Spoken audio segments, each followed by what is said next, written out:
Hello बच्चों, आज हम अपना टॉपिक आगे कंटिन्यू करेंगे बेसिक अकाउंटिंग डेफिनेशंस का। ठीक है, टर्म्स का। सो लास्ट क्लास में हमने एसेट्स किया था जो हम ओन और कंट्रोल करते हैं।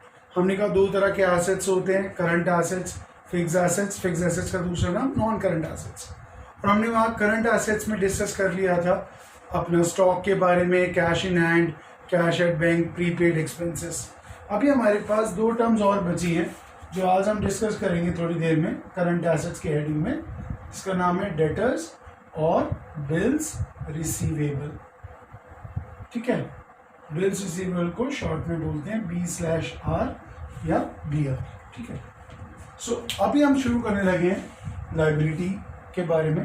लाइबिलिटी वर्ड बच्चे बना है फ्रॉम द वर्ड लायबल, और लायबल का मतलब होता है बेटा रिस्पॉन्सिबल। जब आपको कोई ड्यूटी परफॉर्म करनी होती है, जब आपको कोई काम करना होता है, जब आपके ऊपर कोई रिस्पॉन्सिबिलिटी होती है, उसे बोलते हैं दैट यू आर लायबल। अब अकाउंट्स में आते हैं liability. What we owe means, what we owe का क्या मतलब है? हमने किसी को पैसा वापस देना है, हमारे ऊपर किसी का भार है। तो जब भी वर्ड लायबिलिटी आए उसका मतलब है हमारे ऊपर किसी का भार। जैसे आपने बैंक से लोन लिया, ठीक है, आपने बैंक से लोन लिया सपोज 10 लाख रुपीस का। अब वर्ड देखो, व्हाट वी ओ, आप मतलब बिजनेस, बिजनेस ने लोन लिया बैंक से। So what business owes to the bank, that is a liability. अब देखो सीधी सी बात है, बैंक जो है वो हमारी लायबिलिटी है। और मैंने आपको लास्ट क्लास में बताया था लायबिलिटी और assets are two sides of the same coin. तो हम बैंक के लिए क्या हो जाएंगे? एसेट। क्लियर? हम मतलब business. So what we owe, जितना हमने किसी को वापस पे बैक करना है, वापस पे करना है, उसे आप बोलेंगे लायबिलिटी। अब लायबिलिटी में बेटा दो तरह का होता है, करंट लायबिलिटी और non current liability. Current liabilities अब वही up to a period of 1 year, 1 साल। ठीक है, और जो लायबिलिटी 1 साल से ज्यादा होगी उसे बोलेंगे आप नॉन करंट लायबिलिटीज। ठीक है, अब इसमें क्या क्या आते हैं फिर हम डिस्कस करेंगे। बेटा इसमें आते हैं क्रेडिटर्स। क्रेडिटर्स को बोलते हैं कुछ लोग इकट्ठा करके sundry creditors. Collection of creditors is known as sundry creditors. फिर क्या आता है हमारे पास? बिल्स पेएबल, शॉर्ट में क्या बोलेंगे? बीपी। और क्या आएगा इसमें? Outstanding expenses. ठीक है, ठीक है, ये कुछ एग्जाम्पल्स हैं। Creditors, bills payable, outstanding expenses. अब हम क्या करते हैं, करंट एसेट और करंट लायबिलिटी का एक छोटा सा टेबल लेके उसमें कंपैरेटिव करते हैं कि जो चीज करंट एसेट में डेटर के नाम से आएगी वही चीज करंट लायबिलिटी में हमारी क्रेडिटर के नाम से आएगी। ठीक है, आइए देखते हैं कैसे।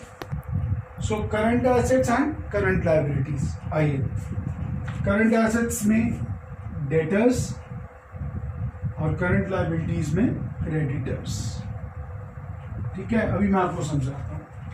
करंट एसेट्स में बिल्स रिसीवेबल, ठीक है, और इधर बिल्स पेएबल। ठीक है, इधर प्रीपेड एक्सपेंसेस। प्रीपेड एक्सपेंसेस याद होगा, मैंने बताया था एक्सपेंसेस पेड इन एडवांस। और इधर आउटस्टैंडिंग एक्सपेंसेस। अब आइए एक एक चीज को हम डिस्कस करते हैं। चलिए, फिर हम 2 मिनट के बाद जब ये कवर कर लेंगे फिर नॉन करंट लायबिलिटीज पे आएंगे।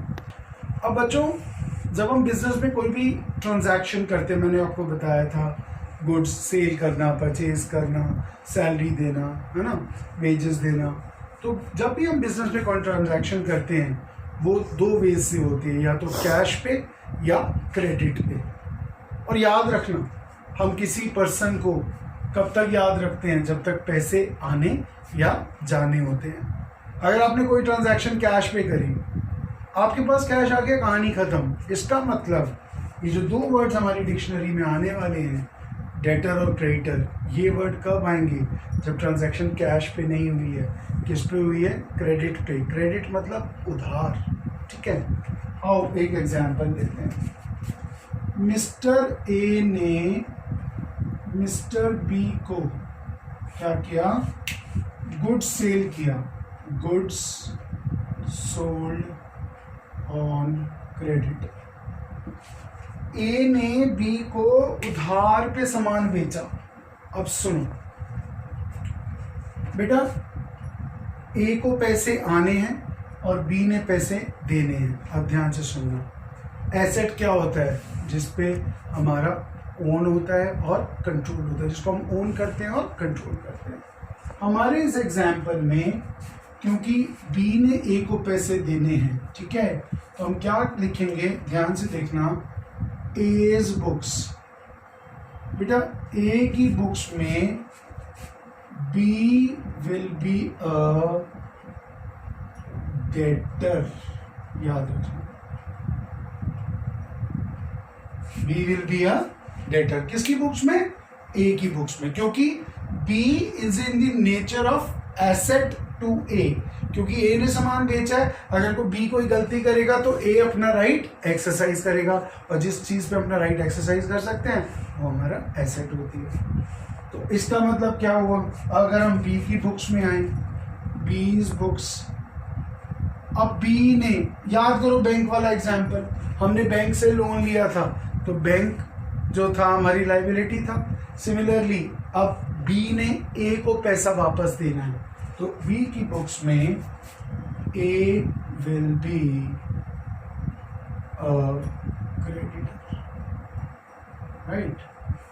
तो याद रखिएगा, जब आपने किसी को भी, कस्टमर को कोई भी उधार में, क्रेडिट में सेल किया है, वो पर्सन आपका डेटर बन जाएगा और आप उसके क्रेडिटर बन जाएंगे। और इसी को तो हम कहते हैं डबल एंट्री।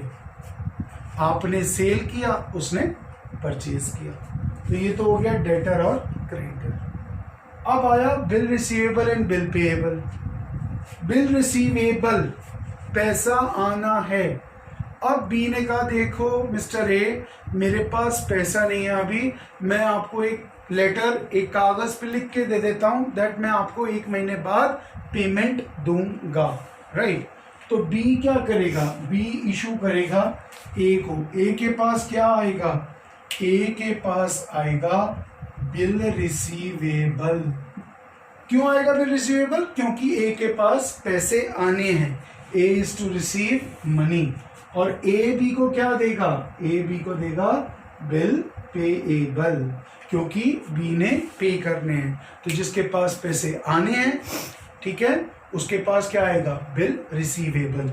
और जिसके पास से पैसे जाने हैं, उसकी बुक्स में क्या आएगा, बिल पेएबल। यहां तक ठीक है, आगे आइए। अब आया प्रीपेड एक्सपेंसेस और आउटस्टैंडिंग। प्रीपेड तो हम कर चुके हैं, प्रीपेड में हमने बात की थी एक्सपेंसेस पेड इन एडवांस। तो आउटस्टैंडिंग एक्सपेंस का क्या मतलब है, बच्चों, आपने अपने एम्प्लॉइज की सैलरी अभी पे करनी है, आपने रेंट पे करना है, जो भी आपने पे नहीं किया है, फिर वही बात आ गई, लाइबिलिटी हो गई ना ये हमारे सिर पे। और लाइबिलिटी मतलब भार, ठीक है, तो उसका नाम क्या रखेंगे, outstanding expenses. Outstanding expenses are those expenses which have been, ध्यान से देखो, which have been incurred but not paid। अब इसका क्या मतलब है, आप एक शॉप पे गए ग्रोसरी की, वहां से आप 2 ब्रेड्स ले आए पैकेट, आप ले आए लेकिन पैसे अभी नहीं दिए, वो पैसे कौन देंगे, पापा।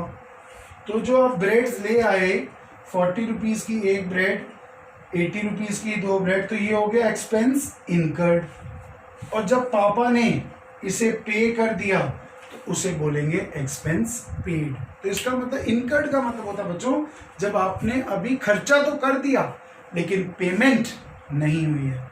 तो जब तक आपने पेमेंट नहीं करी है बिजनेस में उसको आप बोलेंगे आउटस्टैंडिंग एक्सपेंसेस। ये अदर देन गुड्स के है। जब आप सामान के लिए बात करेंगे तो डेटर क्रेडिटर होगा, लेकिन जब आप सैलरी, वेजेस, रेंट जो आपने पे करना है, ठीक है, उसके लिए आप यूज करेंगे outstanding expenses.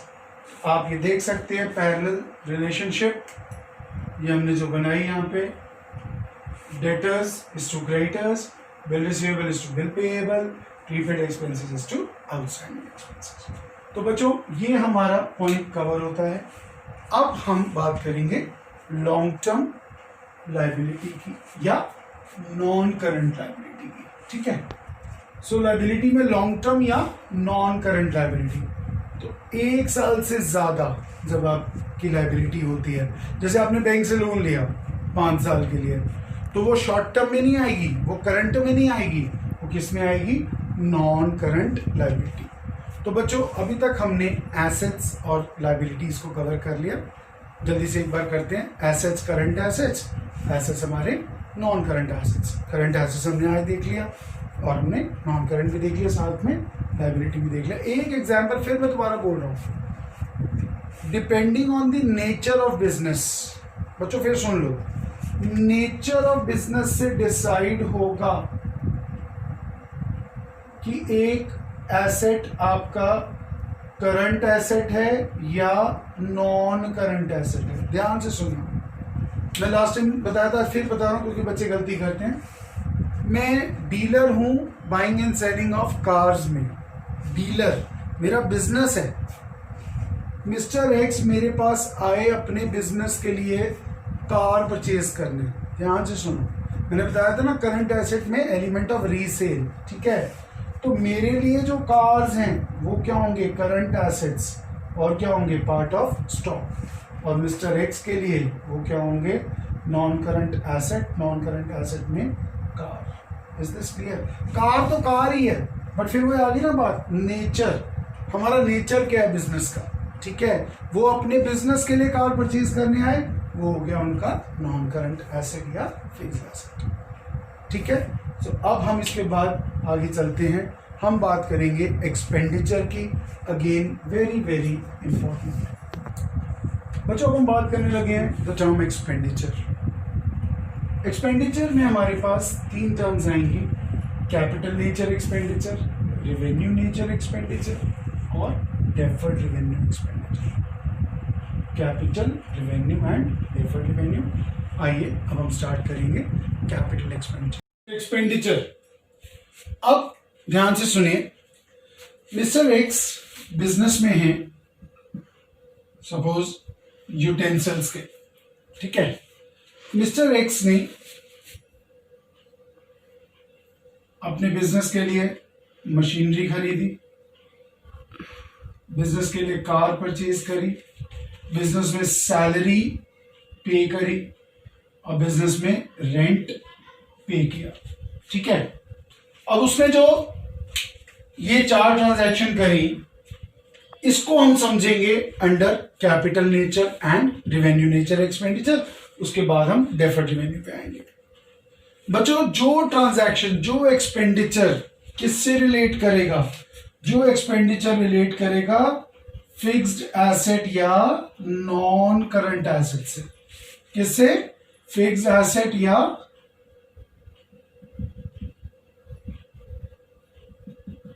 Non current asset से, एनसीए, उसे बोलेंगे आप कैपिटल एक्सपेंडिचर। आप कहेंगे कैसे? आपने मशीनरी परचेज करी बिजनेस के लिए, आपने बिजनेस के लिए कार परचेज करी, उसको बोलेंगे कैपिटल एक्सपेंडिचर। या आपने एसेट में कोई इंप्रूवमेंट करी, improvement done in non current asset, NCA, जिससे क्या हुआ, जिससे उस एसेट की एफिशिएंसी इंक्रीज हो गई और कॉस्ट डिक्रीज हो गई, ठीक है। सो fixed asset non current asset से रिलेटेड उसको खरीदना, उसमें कोई इंप्रूवमेंट करना जिससे एफिशिएंसी इंक्रीज करे, और क्या इंक्रीज करे, और उसकी लाइफ भी बढ़ जाए, ठीक है, वो है कैपिटल एक्सपेंडिचर। और आपने ऑफिस के लिए बिल्डिंग कंस्ट्रक्ट करी या बिल्डिंग परचेज करी, वो भी कैपिटल एक्सपेंडिचर है। तो एक नटशेल निकालते हैं, कैपिटल एक्सपेंडिचर वो एक्सपेंडिचर है जिसमें क्या है, लॉन्ग टर्म पीरियड, समय 1 साल से ज्यादा है, और लॉन्ग टर्म पीरियड हो गया, और जिसमें अमाउंट भी ह्यूज है, अमाउंट भी बिग है, छोटा मोटा अमाउंट नहीं है। और एक बहुत इंपॉर्टेंट बात ध्यान से सुन लो, वो क्या है, capital expenditure are non recurring in nature, non recurring मतलब जो बार बार खर्च नहीं किए जाते हैं, जो बार बार नहीं करे जाते हैं, दे आर नॉन रेकरिंग। तो ये हो गया कैपिटल एक्सपेंडिचर।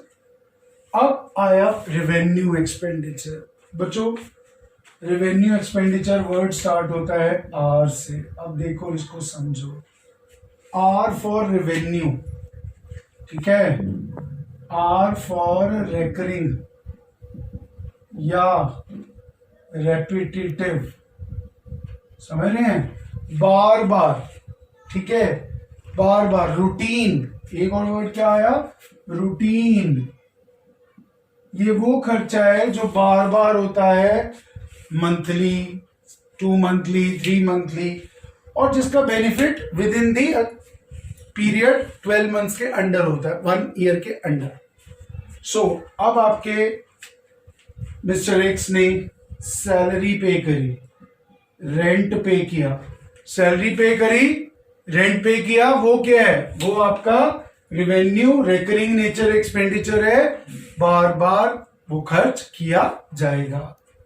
सो जो बेनिफिट आपको 1 साल के अंदर अंदर दिया जाएगा, वो एक्सपेंडिचर को बोला जाएगा revenue expenditure, routine expenditure, repetitive. So up to 1 year, इसका पीरियड 1 ईयर के अंदर, और अमाउंट ठीक ठाक, रीजनेबल काइंड ऑफ, ठीक है, as compared to capital expenditure. तीसरा आया बच्चों डेफर्ड रेवेन्यू। ध्यान से देखो, डेफर्ड रेवेन्यू 2 वर्ड से बना है, डेफर्ड और रेवेन्यू। रेवेन्यू मतलब फिर वही रूटीन नेचर का। What is deferred? बच्चों डेफर्ड का मतलब होता है स्प्रेड ओवर। अब ये स्प्रेड ओवर का मतलब क्या है? आपने एक ऐसा खर्चा किया, आज ऐसा खर्चा किया जिसका बेनिफिट जो है 1 साल से ज्यादा में मिलेगा। आप कहेंगे सर इसका मतलब वो तो कैपिटल एक्सपेंडिचर हो गया, लेकिन नहीं बेटा, कैपिटल एक्सपेंडिचर से फिक्स एसेट आता है, कैपिटल एक्सपेंडिचर से नॉन करंट एसेट होता है। लेकिन ये एक्सपेंडिचर कौन सा है? ये एक्सपेंडिचर है डिफर्ड रेवेन्यू, रेवेन्यू नेचर का। फॉर एग्जाम्पल मैंने क्या पे किया, एडवर्टीजमेंट एक्सपेंस। मैंने जो एडवर्टीजमेंट एक्सपेंस किया, सपोज इसका बेनिफिट मुझे मिल रहा है 2 इयर्स पे। मैंने एक ब्रांड एम्बेसडर, एक क्रिकेटर को, एक सेलिब्रिटी को अपने प्रोडक्ट के प्रमोशन के लिए क्या दिया, 2 साल के लिए एक्सपेंस इनकर किया। मैंने दिया तो उसको आज मैंने उसे 5 करोड़ दे दिया। कितना दे दिया? आज मैंने उसको 5 करोड़ दे दिया, राइट। आज उसको 5 करोड़ दे दिया, और मैंने उसका जो बेनिफिट है वो 2 साल से ज्यादा में है। इसका मतलब इसको बोलेंगे डेफर्ड रेवेन्यू एक्सपेंडिचर। खर्चा आज हुआ लेकिन बेनिफिट 2 साल के ऊपर।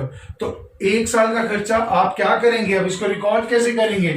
2.5 करोड़ इस करंट ईयर में बुक करेंगे, और 2.5 करोड़ बेटा नेक्स्ट ईयर में रिकॉर्ड करेंगे, राइट। कैश तो आपका चला गया, बट आपका जो एक्सपेंस है वो आप बुक्स में रिकॉर्ड करेंगे 2 साल के पीरियड में आधा। यही अगर 4 साल में बेनिफिट मिल रहा होता तो 1/4।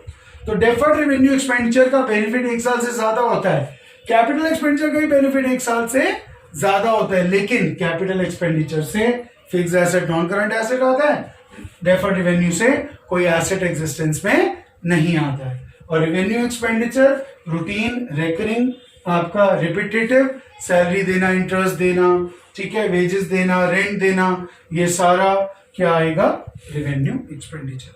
सो this completes our today's discussion.